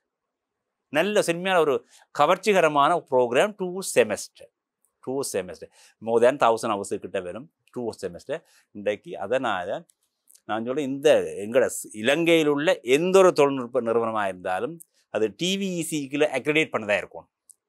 TVECயால் வேல்யூ பண்ணி இது ஒரு குவாலிட்டியான நிறுவனம். என்ன இந்த வசனத்திலேயே பிரதம இதிலேயே வருது குவாலிட்டியான, அது அந்த வசனம் வருது quality education to all student வருது. அப்போ அதுக்குரிய தரங்கள் இருக்கணும். நாங்கள் சும்மா பேப்பரில் மட்டும் கதைச்சி வேலை இல்லை, நடைமுறை. அப்போ இந்த பயிற்சி என்றால் நாங்கள் ப்ராக்டிக்கல். இப்போ ஜெர்மன்லாம் இருக்குது, சும்மா தியரி வேலை இல்லை. வீசமன் 5000 உண்மையாக வீசமன் 5000 நாங்களும் ஒரு ப்ராக்டிக்கலாக செய்து பார்க்கணும். இதுதானே இப்போ வரப்போகுது. இது செய்து பார்த்தால் எங்களுக்கு கிடைக்கிற அந்த இதுகள் காம்பிடென்சி, ஆற்றலை அடிப்படையாக கொண்ட பயிற்சி, CBT காம்பிடென்ட் பேஸ்ட் ட்ரைனிங். இவ்வளோ நாள் நடந்தது ஆற்றலை நான் சொல்லல, நான் நினைக்கிறேன் தியரியை அடிப்படையாக கொண்ட பயிற்சி. ஒரு ஃபேஸ் நியூட்டன் சம்மந்தப்பட்ட பல் 10 மட்டும் சொல்றாங்க. உண்மையாக 10 மட்டும் எங்களுக்கு தெரியுமா?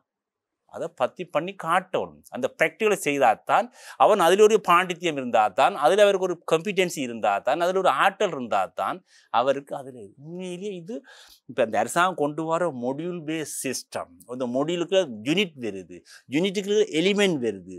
அது நான் இந்த ஃபோனில் இருக்கு. அதாவது இந்த சிலபஸ் இப்போ வந்துலாம் முந்தின மாதிரி நாங்கள் சிலபஸ் இப்போ கரிக்குலம் அதில் NCS நேஷனல் கம்ப்யூட்டர் ஸ்டாண்டர்ட்னு வந்துருக்குது. சகலமாக ப்ரீஃபாக வருது. ஒரு கார்பரேட்னு சொன்னால் கார்பரேட்டுக்கு என்னென்ன செய்ய வேணுமென்றதெல்லாம் எலிமெண்ட்டாக வருது, அதில் யூனிட்டாக வருது. பல இதுகள் சேர்ந்து பல யூனிட்கள் சேர்ந்து தான் ஒரு மொடியூல், பல மொடியூல் சேர்ந்து தான் ஒரு சிலபஸ் கோர்ஸ். சரியோ?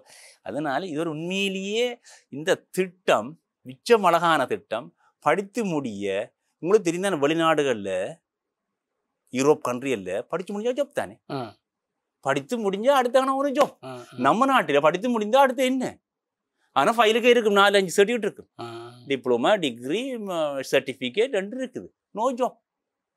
அதுக்காக தான் சொல்லி இப்போ இதுகள் வந்து ஒரு தொழில மையமாக கொண்ட தொழிற்கல்வி கல்வியோட கம்பைன் பண்ணி வெளியில் போகுது. அதுக்குரிய சகல வசதிகளையும் இந்த அரசாங்கம் செய்கிறதுக்குரிய உள்நாட்டு வெளிநாட்டு உதவியிலும் பெற்றுத்தான் கற்பிக்கிறவருக்கு அந்த டேலண்ட் வேணுமே. அவேண்ட இது அந்த ப்ரொவிஷனில் அந்த வான்மையை விருத்தி செய்யணும், டெவலப் பண்ணணும். அதை டெவலப் பண்ணணும், இருக்கிற மெட்டீரியல் ரிசோர்ஸை டெவலப் பண்ணணும், பிள்ளையில குறைச்சி கிளாஸ் ரூமில் கெப்பாசிட்டி குறைக்க போயிடும். முந்தி 40 இப்போ நாங்கள் அந்த நாளில் படம் பார்க்க போன மாதிரி எல்லாரும் சிரிப்பாங்க, நாங்கள் சிரிக்கா நம்மளாங்க அது என்னென்னு. இப்போ அதை குறைக்கணும். ஒரு ஆசிரியரால் எத்தனை மாணவர்களை இண்டிவிஜுவலாக தனித்தனி வேல்யூட் பண்ண சொல்லி தனித்தனி அவைக்குரிய கவனம் செலுத்தவன், கன்சன்ட்ரேஷன் கவனம் செலுத்துற தனித்தனி. அப்போ 20 மாணவர்டா ஆசிரியருக்கு சந்தோஷமா இருக்கும். 40 முன்னுக்கு இந்த மீத்திரன் கூடின பிள்ளைகள் முன்னுக்கு காட்டி போட்டு ஓகே பண்ணி பின்னுக்கு நிற்கிறா அப்படி இருந்து கொண்டு போயிடும். இந்த மாதிரியான சூழ்நிலைகள்ல இந்த தொழில்நுட்ப கல்வி சார்ந்த விஷயங்கள்ல அதிகமாக மாணவர்கள் வந்து இப்பொழுது உள்வாங்கப்பட்டு அதில் பல மாற்றங்களை வந்து கொண்டு வந்து மாணவர்களுக்கு இன்னும் மேலதிகமான தொழில்நுட்ப கல்வி சார்ந்த விஷயங்களை வந்து கொடுக்க வேண்டும் என்ற ஒரு முனைப்பு வந்து இந்த தொழில்நுட்ப கல்லூரிகளுக்கு வந்து அதிகமாக வந்து காணப்படுது. நான் கேட்குற விஷயம் என்ன அப்படின்னு சொன்னால், இப்போது இந்த கேள்வி இந்த தொழில்நுட்ப கல்லூரிகளில் வந்து தொழில் சார்ந்த கல்விகளை வந்து கற்கணும் அப்படின்னு சொல்லி ஆசைப்படுகின்றவர்களுக்கு ஒரு மோட்டிவேஷனாக வந்து இருக்கும். இப்போ இருக்கிற காலகட்டத்தில் நிறைய பேர் வந்து யோசிக்கிற விஷயம், படித்து முடிஞ்சதுக்கப்புறம் வெளிநாட்டுக்கு வந்து வேலைவாய்ப்புக்காக வந்து செல்லணும் அப்படின்னு சொல்லி. நீங்கள் ஆரம்பத்திலே வந்து குறிப்பிட்ட விஷயம், வெளிநாடு செல்லணும்னு சொல்லி ஆசைப்படுகின்றவர்கள் தொழில் கல்வியை வந்து கற்றுக்கொண்டு நீங்கள் வெளிநாடு சென்றீங்க அப்படின்னு சொன்னால் உங்களுக்குரிய வாய்ப்புகள் அங்கே ஏராளமாக வந்து காணப்படுகிறது. வெளிநாடு சென்றவுடன் நீங்கள் தடுமாற வேண்டிய தேவையும் காணப்படாது. எனவே இலங்கையை பொறுத்த வரைக்கும் இந்த தொழில்நுட்ப கல்லூரிகளில் தொழில்நுட்ப கல்வி சார்ந்த படிப்புகளை வந்து படித்ததுக்கு அப்புறமாக கிட்டத்தட்ட எத்தனை சதவீதமான மாணவர்கள் வருடாந்தம் வெளிநாடுகளுக்கு செல்கிறார்கள்? ஒரு பாரிய கேள்வி. இது வந்து இப்போ இன்றைக்கு ஃபாரின் எம்ப்ளாய்மெண்ட் பியூரோ இதுக்கண்டே ஒரு அமைச்சு இருக்குது, ஒரு டிபார்ட்மெண்ட் இருக்குது.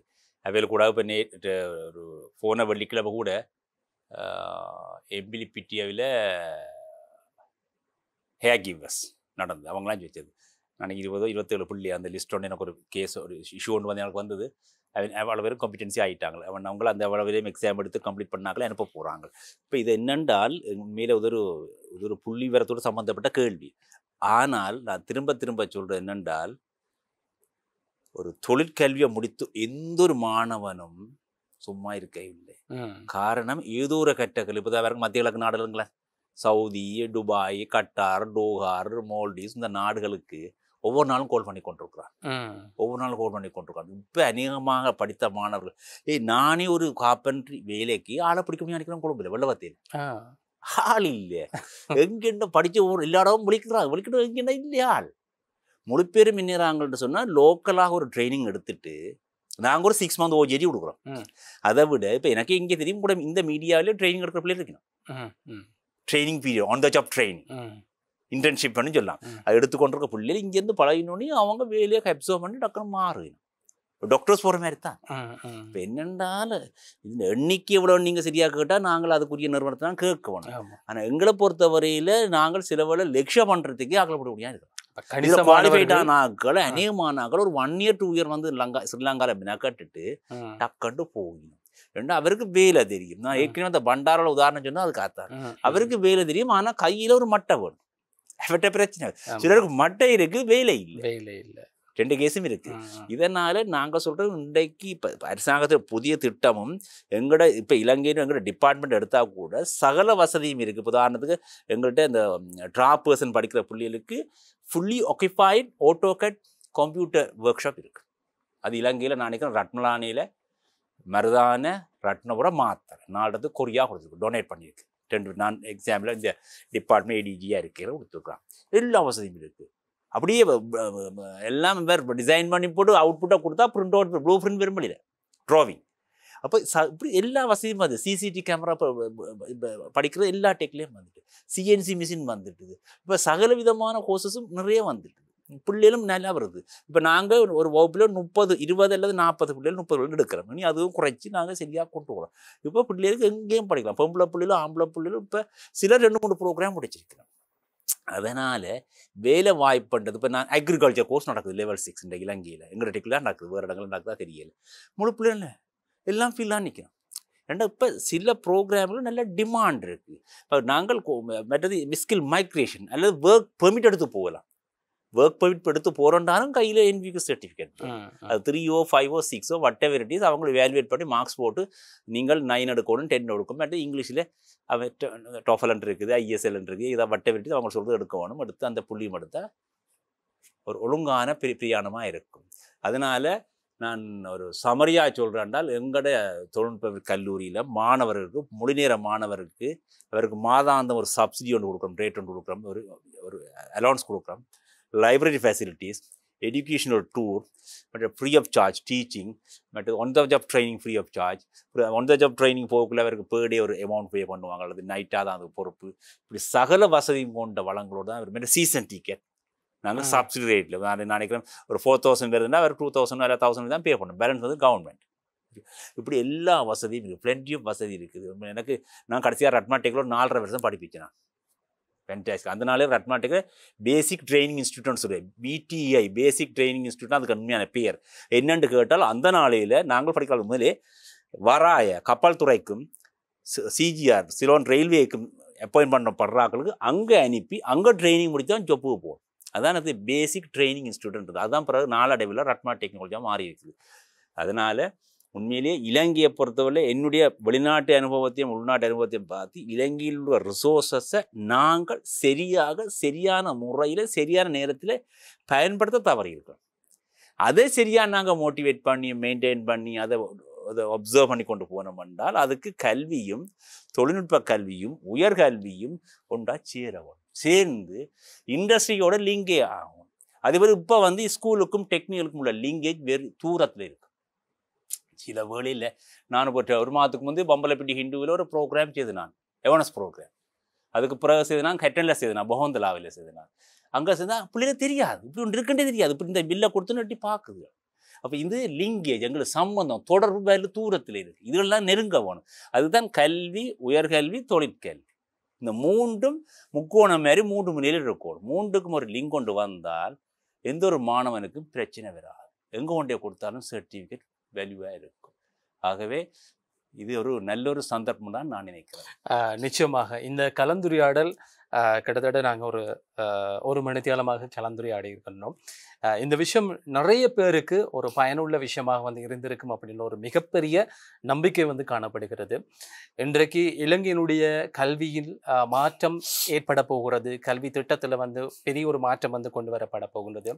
இலங்கையினுடைய கல்வி திட்டம் தொழில் கல்வியை நோக்கி வந்து நகரப் போகின்றது.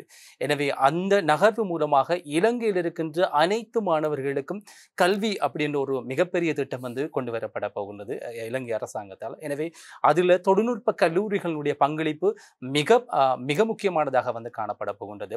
எனவே தொழில்நுட்ப கல்லூரிகள் ஏற்கனவே மாணவர்களுக்கு நிறைய கல்வி வளங்களையும் தொழிற்கல்வி சார்ந்த அறிவுகளையும் வந்து வழங்கி கொண்டிருக்கிற இந்த காலகட்டத்தில் இலங்கையினுடைய கல்வி சீர்திருத்தம் வந்து கொண்டு வரப்படுகின்ற இந்த சமயத்தில் தொழில்நுட்ப கல்லூரிகள் வந்து அவர்களோடு இணைகின்ற நேரத்தில் இலங்கை மாணவர்களுக்கு மிக முக்கியமான ஒரு மகிழ்ச்சிகரமான அடுத்த சந்ததிகள் இலங்கையில் இருக்கின்ற அடுத்த சந்ததிகளுக்கு இந்த தொழிற்கல்வி சார்ந்த விஷயங்களை நாங்கள் அதிகமாகவும் தேவைக்கு அதிகமாகவும் அவர்களுடைய தொழிலை விருத்தி செய்வதற்கும் உள்நாட்டிலே அவர்களுக்கு சிறந்த ஒரு வேலை வாய்ப்புகளை வந்து உருவாக்கி கொடுப்பதற்கும் சர்வதேச மட்டத்தில் மிகச்சிறந்த வேலை வாய்ப்புகளை வந்து உருவாக்கி கொடுப்பதற்கும் மிக முக்கியமான ஒரு மிக முக்கியமான ஒரு விஷயமாக வந்து மாறப்போகின்றது. எனவே அது வெகு தூரத்தில் இல்லை அப்படின்னு சொல்லி உங்களோட வந்து கலந்துரையாடும் போது எங்களுக்கு வந்து மிக நீண்ட தெளிவுகள் வந்து கிடைத்திருக்கிறது. எனவே அதனுடைய அடிப்படையில் நாங்கள் உங்களுக்கு நன்றிகளை வந்து நன்றிகளை பகிர்ந்து கொள்கின்றோம்.